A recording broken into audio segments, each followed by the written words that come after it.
Ena hian helai chhip pui primary school 1 hi repair thar limania hei achung rangwa te po tharu ka gan hu a maro chu hei hi a in kai hruaina a sakdan tura in kai hruaini na soyang hi ti lo om nual ni in ron report to oma chu wei he kan en fia do an ni hei in kai hruaina hian in chhun le achum te athara thak tur ti ang chi hi kan hoi vela pakhat ma thak ko om lova khati ang chi kha helaya hian a om neu neu ni in kan han hria a tin hetilaya kan het in charge om me hi kan han zo ta a office chu an khoi lova ni e ati a chung te po chu kan en tura nga ila chu te ang chuan helai si primary school wana hian ana tho chung changa a fel del de wa kan hria da wangin report kan siam kan tum ani voina hian min ngen na angin tin he school hi repair na thok tu hi anei tu hi u wanal sai lova dam pa biala ZBM chuketa dingkha ani ti hi soidan ni ani grengem pulai puthana BCP ne pu wanal sai lova na mo hi pu wanal sai lova ta ani a work manager ang deuh hian hetilai yol chung mi ero amang nin kan ria chu kan han soi fia masalok ani e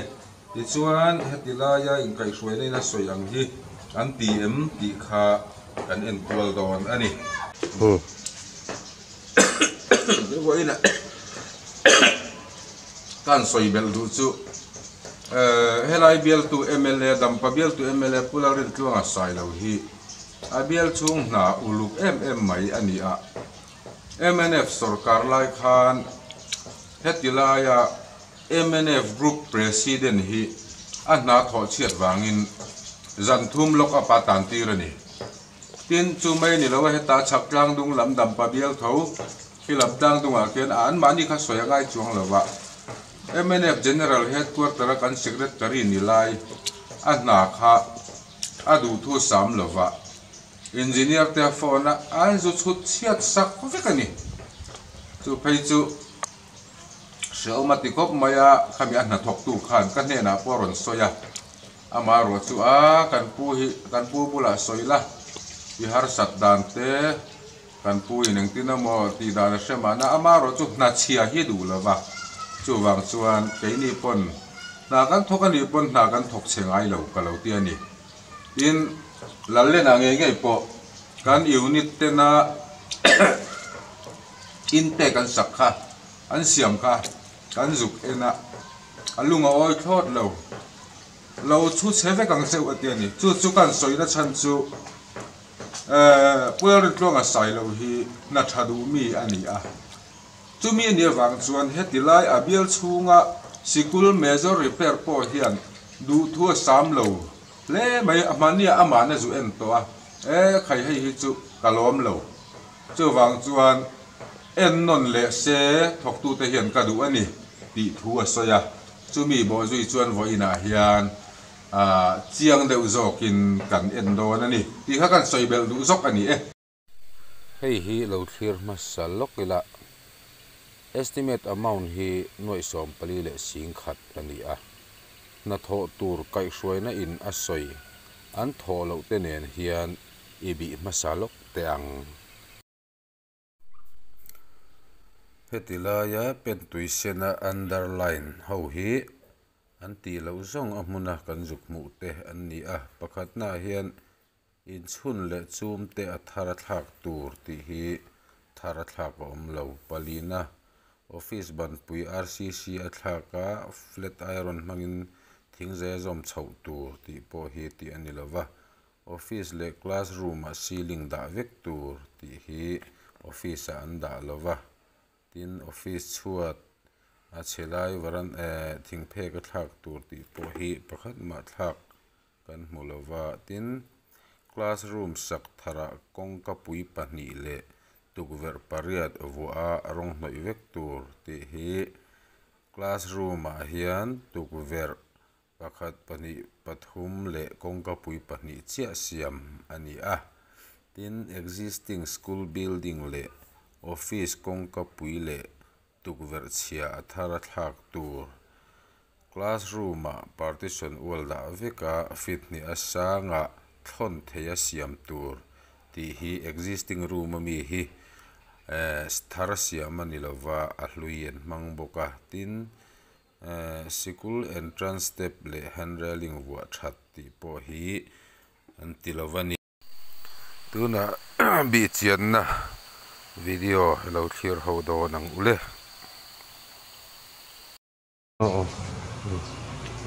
ready ti khan hei hi in chun chu ni ta a hei hi heng te hi in chun chu ni ta a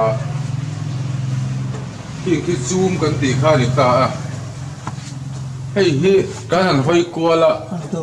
pakhat ma thing zai thar ra om lova hei a kho nei tu te ran soi bangin a lui a sikulina a man la ya kha an mang le ve ka ni an ti a then thing phei hi chu hei a che to ang reng viau maya chu wang chuan hei hi ani lo dan tur anga an ti pakhat chu ni phodin ka han sia a kem helai an la chin te helai vel te po hi hei heti hian thing thara om lo ani ti kha kan the thei mai in kan ringa kha om zia chu thing tharan mang lova school building a thing zai hlui kha heta hian an mang vek ani ti chuan tang hei po hi ceiling ani ta ni ma ceiling ani a heti hian ceiling mak tak ani iti maya helai hian office chunga kan han lu ta office a hian in an tu office tukver te poi thak tur ani ta a tin office ceiling hi siam tur ani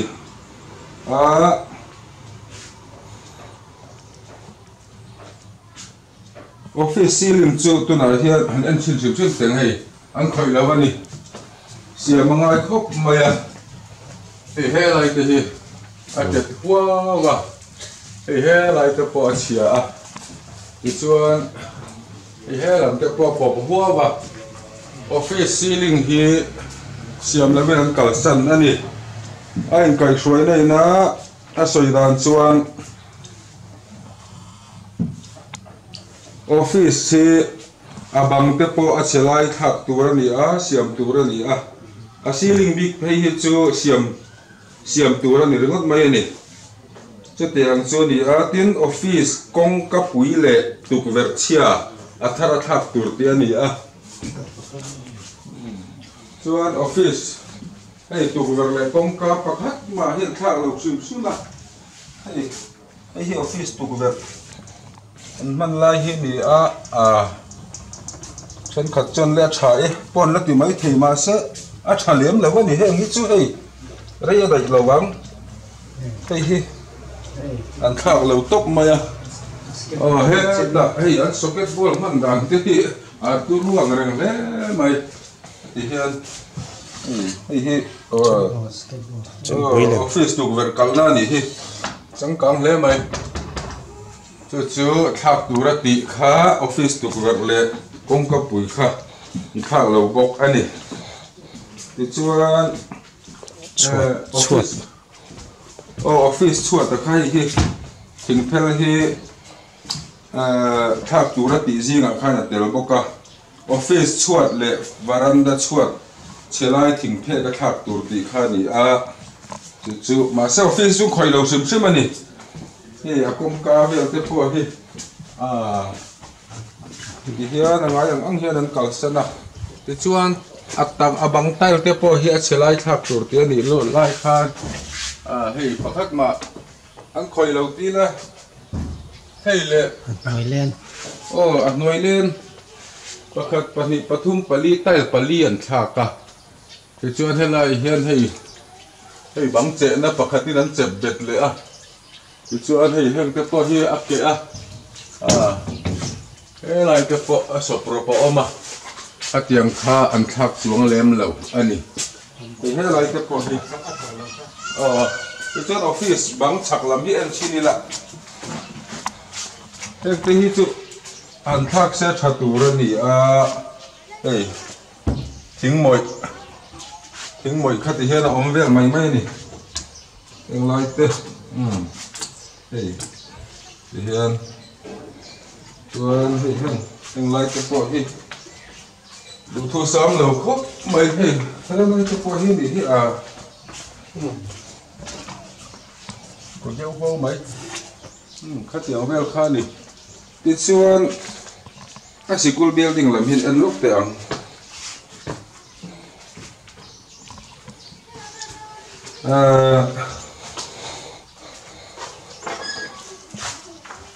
school cái gì các school building thì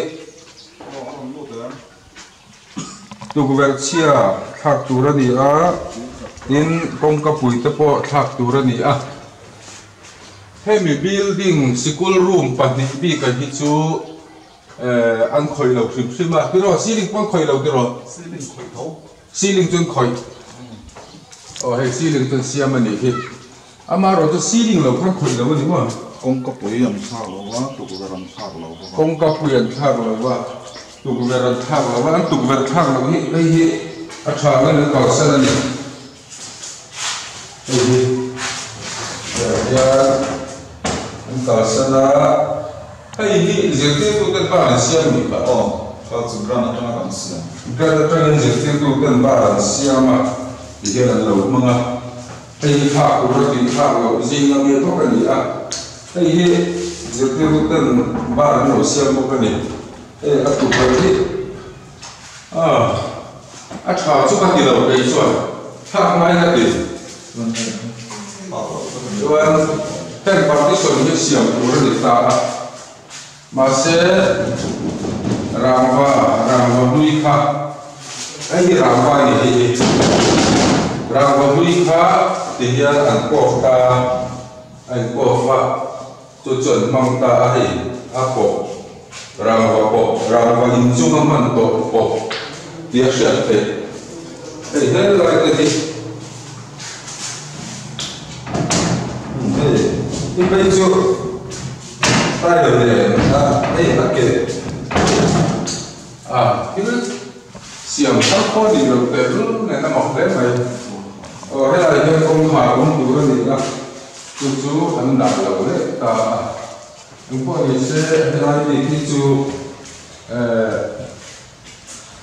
ceiling anh xiêm mà anh đủ to anh này bây giờ mày là hay anh xiêm là bằng cái hay apple phải phun ra thì hiện ceiling anh xiêm mà actual anh coi à cái ceiling hi chỉ nó là đi học kia cho nên cái điều không cái khác của nó chỉ khai gì thì hiện anh bị xiêm cũng nên cần sẵn nó không biết dùng thế của anh không chịu được nếu như là xiêm này cái nếu như là giờ cái đầu xiêm传ý cái mới là xịt thế nếu như là giờ cái đầu xiêm truyền ý cho hay mình cọp ra hay hồn hay nó có chỉ hay cọp ra tuy ông này đã bao giờ phải cả để cho hay xiêm là mình ăn cờ sân là thìn po hay mọi cái to này hay chậu cút thì hay mọi cái to hay là hay không lại thì cái tiền hết chỗ hàng xiêm sẽ là ai estimate thì nuôi sống bali này cái school repair này nuôi sống bali trong các chuột tu na ăn cột tháp chín hành vụ hết chuột ôm ăn lâu về hết anh này hay là quay đám tủ về qua hay cả nó còn thấy ăn chứ mà ăn không xin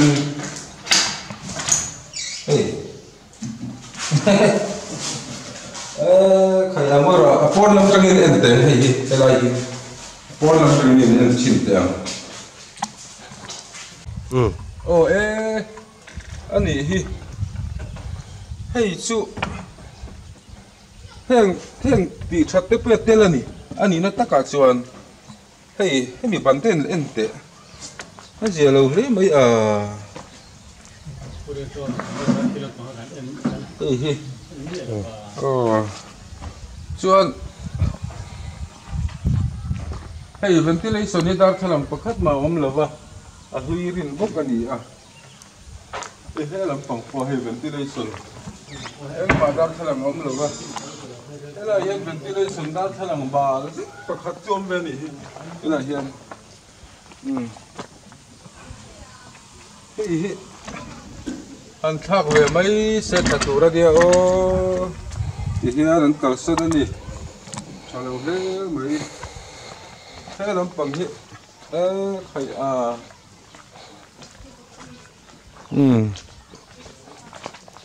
ti hian eng te pawh hian ti lo hei khat tak a ti tur kha ni a hei tukvet hei dar thalang awm lo dar thalang awm lo tok tukvet thar a thak tur ti kha ni a ta kai suaina hi chuanin kha he sikul repair dan tho dan ani puwanal sai lo wa hian work manager dang a ruaya eng ang chen nganin biak kan selova ti hian zo wangin an kalsan ani is ban pui RCC thaka flat iron zam ti kha dia hi abana hi a omsa RCC omsa ani a chu simani nang zut an ti a marse hi chu that chetak chu khan lawa flat iron kon an zom ta a chu ti rol chuan office bi ka hianin helai hnuai hian lalok te office chuat hi thing phel ani a hi thak tur ti ni ta ni office chuat chelai thing phek te hi thak tur ti ni ta a hi helai kan han kal a kan mu te helai kal khang hi a che khop mai a rop mel khop mai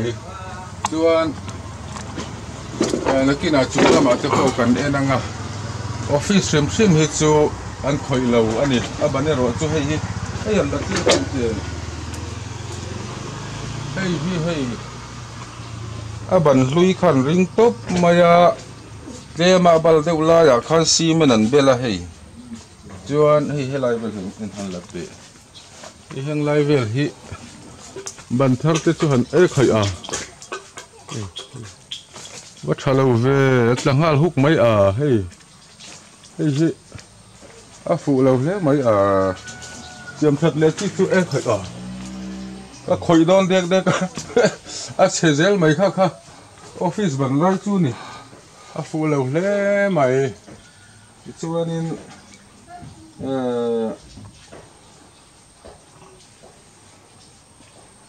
helam pang hian la le lok te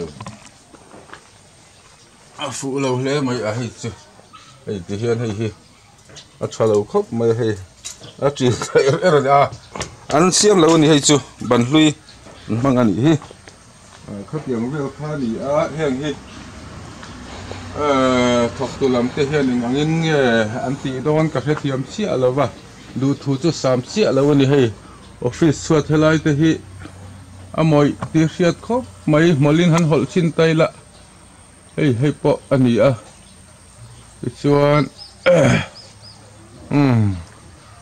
a thing phel ngor te hi chule ala zia mai thaya maro chu maun hianin adai a anti theise chu thil thatak chunin kan ria sikul entrance step le handle huwa that anti ta ni chu po chu hei hian khoi lo to sim sima ama yan lo khoi ni hei hi hei hi ama hlui khan ring ta a an soi mang chuan a bal de nasala ya simin an bela chuan rong an no lai mi ku an sin te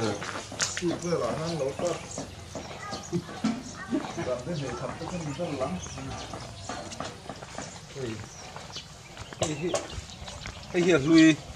a that lo wanga siam that tura ti chu lo ni ta a tiang ang te hei ti khan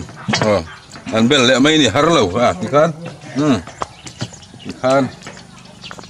hei hi an khoi ni alawa hei hi siam that tura ti ani ta a hei heng lai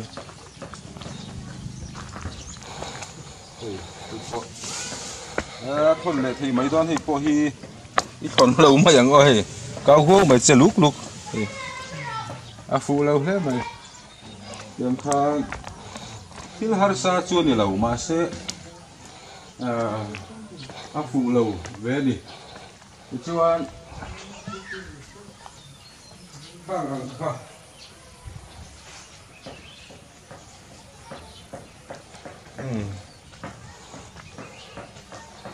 ข้าเลยข้างกันกูเลยข้างกันเสียเตี้ยสุภาพออกมาเอ็งก็มาเต็มเตะหันินถกตู้เตะหันินเงี้ยหน้านี้มาตีเล็กที่เรามาดีเลยโอ้กันกูละสวยด่านชวนให้มีออฟฟิศเตะให้จุซีลิงเตะแห้งตุกเวอร์เชลัยเลยตีเตะตั้งให้จุหันตีเวอร์เซชัดดูระดีตีมาเสจุงจุดตีเราเป็นกัลสันตาเอ็งก็มาหันสวยเวดูซิมมั้ยใช่รุ่งสุดมาใส่กรัมฮิ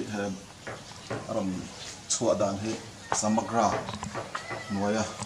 ลันเสียมาจะเกี่ยงสมัยเราชัวอันนี้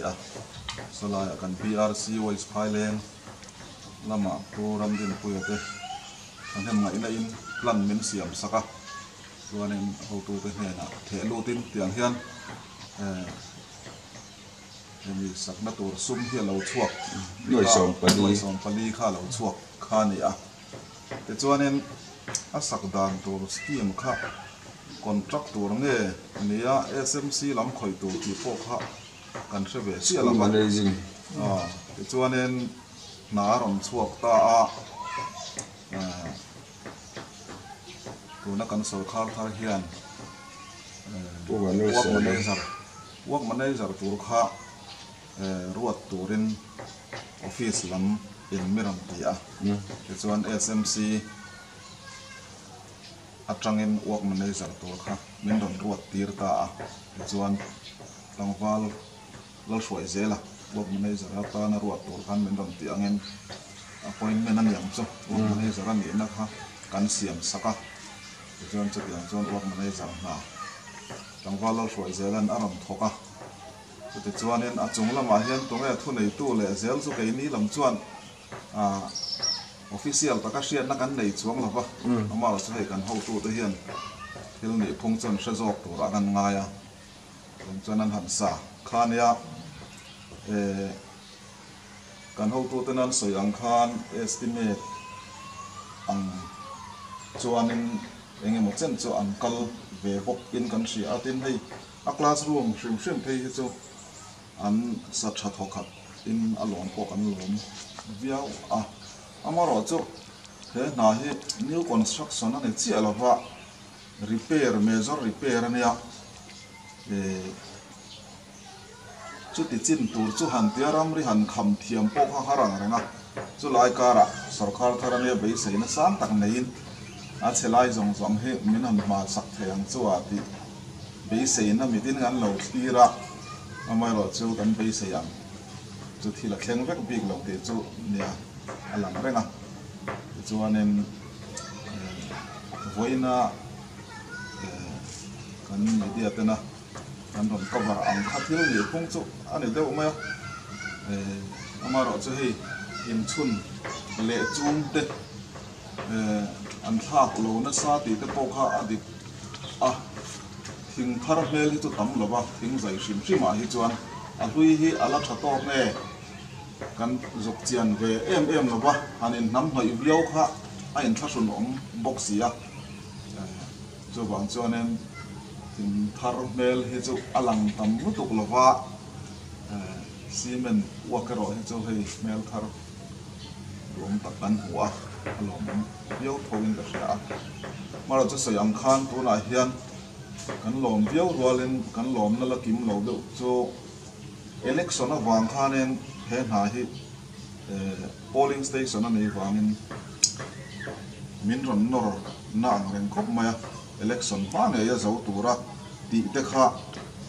ออดาอันรันเองเปียกดานข้าอันนี้เดี๋ยวว่าช่วงบางสันหนอสรุปมังเรียนก็วินทิลข้าอันรันกัลปุยเฮลไลคลาสรูมปัจนี้ athara saktur chu an zo pel thak man viawin ka hria abak office le classroom hlui han chei bol tur hi du thu asam ta chi alawin ka hria classroom hlui hi a kong kha hi atharin an thak lem lova ti chuan partition wall kong khar hi a pahnih ni hian an vu alo boka chung ta chu ke ni tan chuan a poi viaw tin classroom hluiah hianin tukver hi an thak lo boka heng te atharin min thak sak sela kan du khop maya darthlalang in vu alo poi in vu alo ang in ala in vu alo char char maya chu tiang vel chu nia ti chuan office hi kan du thu chu sam lo tuk lo a maro chu atok to e anti a estimate anga han en chuanin estimate nena in mil lo lu tok tur han soi tur chu atam lo rualin ceiling ero chu an khoi lo tluk ani a keima anina sil polina kan lo ceiling to sa kha asir chelai an lo siam tha chu zong so ni a hei chu tailin han ti tuam le ram sela chu kan du khop maya som tam tak se na tur po ni lo in karinga tin tukver so tukver frame so a hlui to hloma an khoi pona der to diam hloma som te le chau kut te poni veka angai chu tam khop mai office a hian chung vel chu du ai chuanin an pot chheta de unin kan hria helai hi chu rilru chu tam lutuk lo dewa chulai te chu kan soi ve du chunia en poni se building atak min han peshim him hi kan loma ka ni atak tu te chu poni se an tho china hian du thu sam lo na lai tam tak om ma se kan lo em ani sarkar chunga hian te ro ka plan kom nan kan mang ve du shima tin hei video kan lo mu pol mai thaya a hum na vel te le gate main gate le corridor gate vel hi school grana tanga kan siam ane a heng he building grana khana tel lopa school gran cheng sing hi sanga kan dona tangin heng tuizem foundation te hum na le gate vel song he school grana kan siam ane te kha kan sei tel ve na la nge alo mombe a top lam nai do ni la ka helai kan zirtir tu kan ho tu pai nan soyang khan sarkarina an school building chia siam na an pe hi chu an lom te me umaya chu ti ruale ro chuan he school siam na tura sarkarin sumana hi cheng noi som pali ani ti halan ria tanga ya tin a siam dan turan kai hruaina a siam anga kha ni china kan han kal kualam khan ti lo atam em maya kha an han uile ani a e rangwa a chunga an manga arang valhuya hi ana thok tu te khan an khom vek boka chutiang chuan sikul ta na arwang hlui han khom tur po om chuang lova tin in chhun le chum heng zong zong thing thara thak tur heta hian hei a thara thak tur ti kha om kala kha pakhat ma thara om lova thing lo hlui to amoi to te khatiang kha an ring tlang top mai ani a tin office hi abang a chelai te a tukver le kong khar te thak tur ani a tin aban pui zong zong hi cement concrete a siam tur ani a flat iron a zom tur ti te kha aban lui khan mang vek mai ni ala tha e an ti ni pon ni china kan ena video khan in hunga en let chuan a thalowani ban khat phei ka chu kha i enge ni a til huk thei to a khatiang ang khan ni atil ceiling ni se kan ho tu pa soi ang khan a chem ema an mani in silpolin ne na an lo kai marve mai khan ni a chu wang chuan kan chut sak dan chuan in hetilai sikul siam na na an sum sen le